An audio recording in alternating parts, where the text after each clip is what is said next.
दिल्ली में फिर से एक बार ऐतिहासिक जीत हुआ है और सातों में से सातों सीट भारतीय जनता पार्टी जीती है।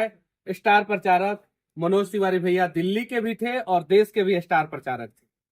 सातों सीट में अपने सीट के अलावा भी प्रचार करना था और कन्हैया कुमार जो है पूरे भारत का जो। हेलो दोस्तों, मैं हूं सूरज और आप सब देख रहे हैं सूरज सरप्राइज। जी हां दोस्तों, एक वीडियो सोशल मीडिया पे काफी तेजी से वायरल हो रहा है जिसमें मनीष कश्यप मनोज तिवारी को जीत के बधाई देते हुए नजर आ रहे हैं। आपको जानकारी के लिए बता दो दोस्तों, मनोज तिवारी ने दिल्ली से कन्हैया कुमार के खिलाफ चुनाव लड़ा था। उस चुनाव में मनोज तिवारी ने कन्हैया कुमार को लगभग 3 लाख वोटों से चुनाव हरा दिया था और मनोज तिवारी ने बीजेपी की ओर से दिल्ली के सातों सीटों अपने नाम कर ली थी। बस इसी जीत का बधाई देने के लिए नीलकमल सिंह और मनीष कश्यप मनोज तिवारी के पास आ गए थे। आपको जानकारी के लिए बता दो दोस्तों, नीलकमल सिंह ने मनोज तिवारी के जीत के बधाई के लिए एक गाना भी गाया था जो सोशल मीडिया पे काफी तेजी से वायरल भी हो रहा था। साथ ही साथ मनीष कश्यप ने भी मनोज तिवारी के जीत की बहुत सारी बधाई दिया और इन लोगों का बधाई का वीडियो सोशल मीडिया पे काफी तेजी से वायरल होने लगा। वीडियो में आप लोग देख सकते हैं कैसे मनीष कश्यप मनोज तिवारी को बीजेपी का स्टार प्रचारक बता रहे हैं और 7 सीटें जीतने के बाद बहुत सारी बधाई देते हुए नजर आ रहे हैं। अगर मनोज तिवारी के जीत से आप भी खुशी हैं दोस्तों तो वीडियो को एक लाइक करके चैनल को सब्सक्राइब जरूर से कर लेना। मिलते हैं एक नए वीडियो के साथ, तब तक के लिए दोस्तों जय हिंद जय भारत।